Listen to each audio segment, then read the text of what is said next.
You're listening to HackerNews.fm, the unofficial roundup of the hottest stories hitting Hacker News for December 15th, 2025. Today we're talking about whether AI should pay taxes when it replaces workers, a robot vacuum legend filing for bankruptcy, and some big changes coming to the web's favorite certificate authority. If you enjoy the show, hit like, subscribe, drop a comment, or share HackerNews.fm with a friend. Let's kick it off with our first story. I'm Kenyan. I don't write like ChatGPT. ChatGPT writes like me.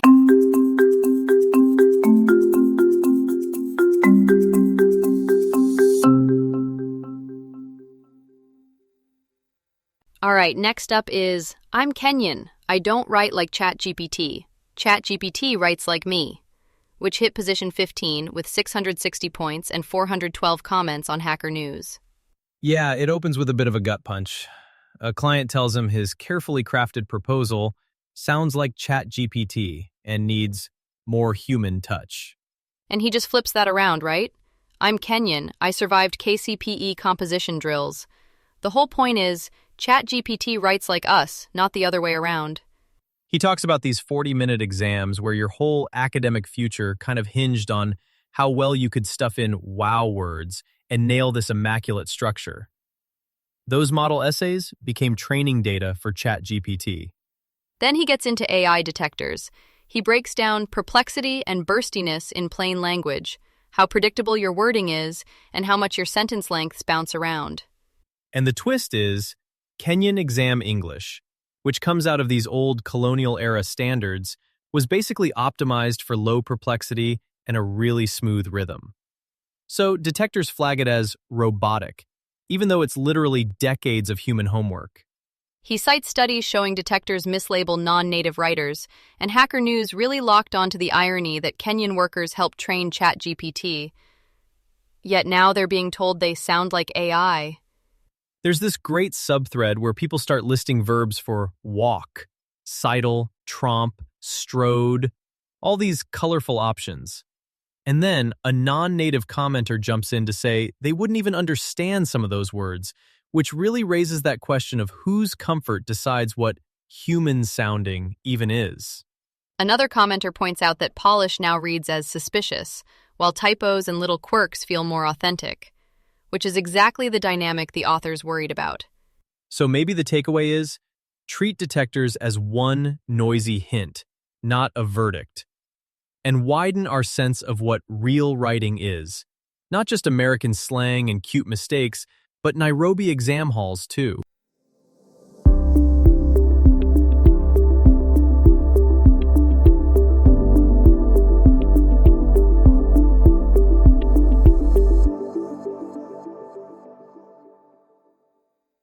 Next up is, if AI replaces workers, should it also pay taxes? That one hit number 6 with 542 points and 907 comments. Yeah, with a title like that, you can practically hear keyboards catching fire with replies. The article lays out the classic robot tax idea. If AI kills jobs, maybe it should shoulder some of the income and payroll taxes humans used to pay. They mention Bill Gates and Nobel laureate Edmund Phelps floating exactly that. But economists like Sanjay Patnaik say, basically, don't invent an AI tax, just raise capital gains. And others argue it's impossible to define what you'd even tax.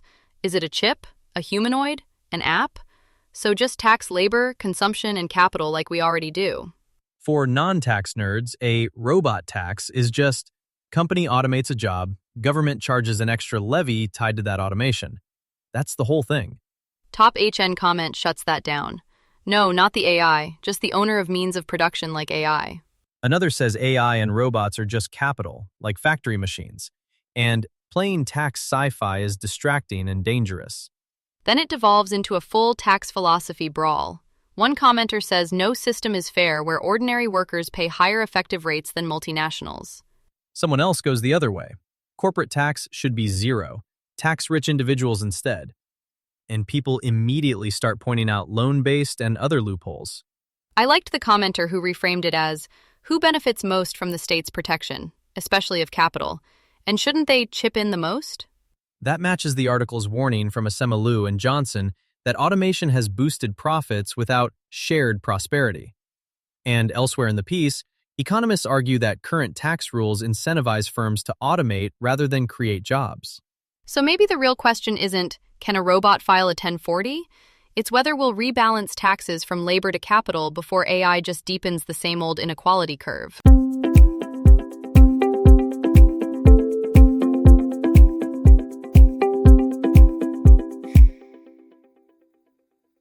Next up is robot vacuum Roomba maker files for bankruptcy after 35 years, which is just a brutal headline. It climbed to number 2 on Hacker News with 634 points and 779 comments. iRobot's filed for Chapter 11 in Delaware, and the plan basically hands 100% of the company to its Chinese contract manufacturer, Shenzhen Paixia. It wipes out existing shareholders, but they're saying Roombas will keep running as a private company, still making and servicing the robots. And the reasons aren't mysterious. They're getting undercut by cheaper Chinese rivals, hit with new U.S. tariffs on units they were building in Vietnam, and then that Amazon acquisition died under antitrust pressure. So the lifeline they were counting on just vanished. Hacker News really latched onto the privacy angle. One commenter notes Roomba has sold more than 40 million robots, many with cameras, more than 40 million, and calls that a network of tens of millions now controlled by a new owner. Then there's the cloud fragility. Someone's Roomba i5 just died when, quote, some aspect of the remote server decayed. Their vacuum cleaner basically bricked itself because the back end got flaky. Meanwhile, other folks say their older Roombas have run for years totally offline, which really fuels the local first argument that your vacuum should not depend on somebody else's API just to clean your living room. And on performance, commenters don't hold back. You see lines like, Roomba has been obsolete for 10 years, while Roborock and Eufy get praised for being quieter, better at mapping, and less likely to get stuck in the same dumb spots over and over. One especially technical take blames strategy. iRobot bet on camera-based mapping using older computer vision tricks, while international competitors copied Nito's laser scanners and then iterated faster and cheaper on that hardware. So from that angle, it looks like they just picked the wrong horse and never really recovered. So the story Hacker News tells here is way bigger than one brand. It's about cloud-tethered appliances and global supply chains, and a shifting market and technology landscape that caught them off guard before they could adapt.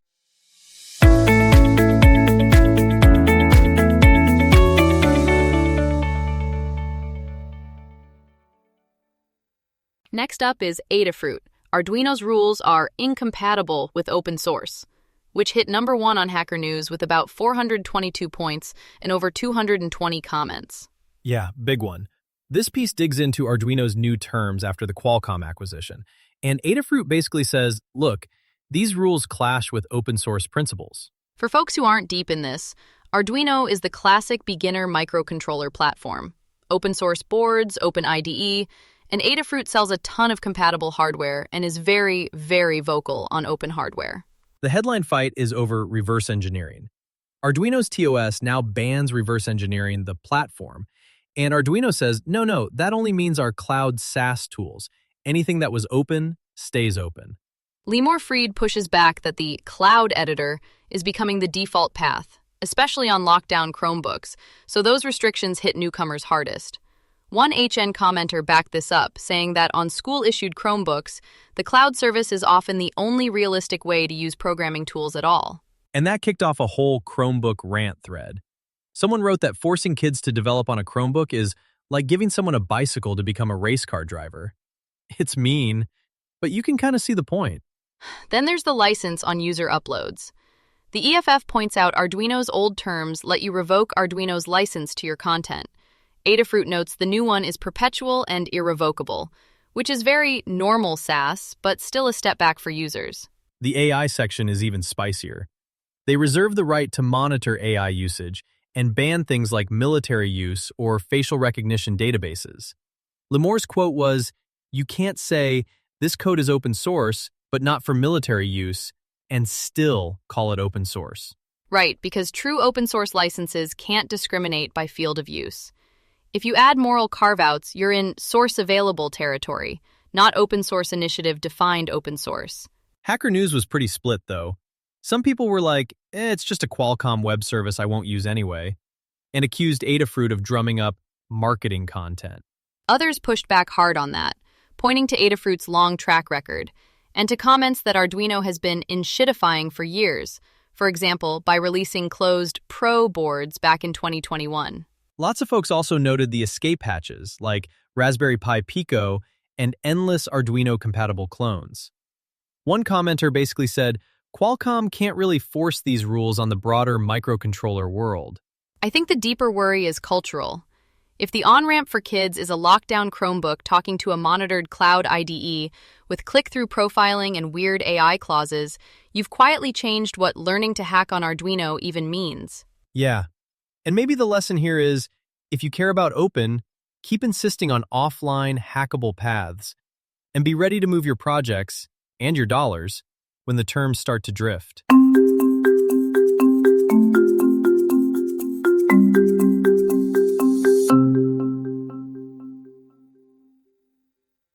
Next up is a big one.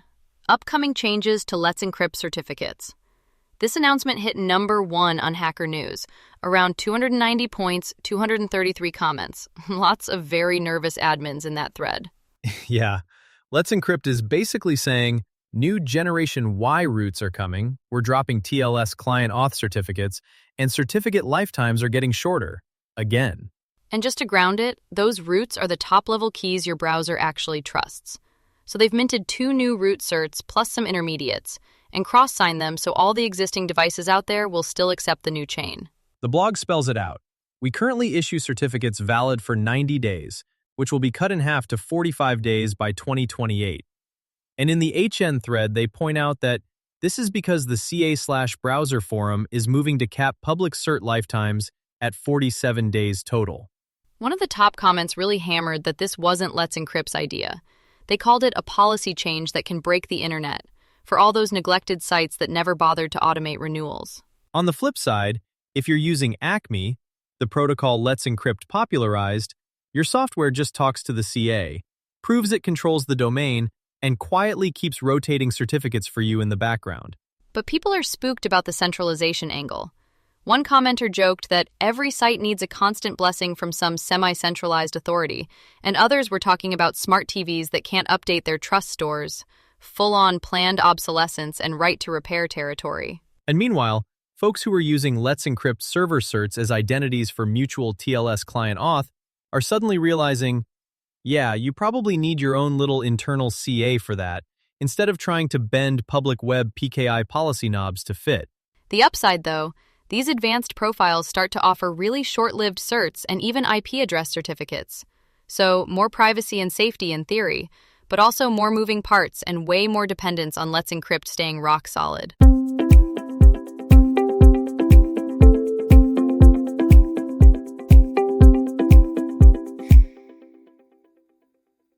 Next up is avoid UUID version 4 primary keys in Postgres, which actually hit #1 on Hacker News with 347 points and almost 400 comments. Yeah, people had opinions on this seemingly esoteric yet actually universal topic. The author basically says, I've come around to a simple position. Avoid UUID version 4 for primary keys in your database, especially in Postgres. So, quick recap. A UUID is a 128-bit identifier, V4 is basically random, and V7 is mostly time-ordered. Postgres stores these in B-tree indexes, which really like keys that arrive in order. Right. With sequential integers, the tree is mostly append-only. With random V4 UUIDs, you're poking holes all over the index, causing page splits, more disk writes, worse cache hit rates, a whole mess. He cites a test where the UUID v4 index needed 8.5 million more buffer pages than Bigot for basically the same workload. Yeah, and he also busts the whole UUIDs are secure myth. He quotes the RFC. Do not assume that UUIDs are hard to guess. They should not be used as security capabilities. So, they're not magic auth tokens. Hacker News immediately splits, of course. One of the top comments calls it a prime example of premature optimization, and warns that permanent identifiers should not carry data, then just veers off into national ID numbers with birth dates and even gender encoded. Yeah, that escalated fast. Other folks push back that he's not advocating natural keys at all, just boring integers or maybe UUID v7. The author even jumps in saying this came from medium-sized Postgres databases, tens of millions of rows, where UUID v4 primary keys were a real source of I/O and latency. There's also the distributed angle. Someone points out that in systems like Spanner, random primary keys are actually good because they help avoid hot shards. So, Postgres advice doesn't automatically generalize to every database on Earth. And then the security folks chime in with the int inside, UUID outside pattern. Use an integer for the primary key, then add a separate random public ID for URLs or APIs. But others point out that if you index that public ID, you've just reintroduced the same random index problem, just on a different column. My favorite comment was the dev saying, "You'll have to rip the ability to generate unique numbers from quite literally anywhere in my app, from my cold, dead hands." Because client-side IDs make their architecture so much nicer. So the takeaway feels like, if you're on Postgres, don't blindly default to UUID v4 just because it's trendy. Start with integers or maybe UUID v7, and only pay the v4 cost when you truly need globally random client-generated IDs.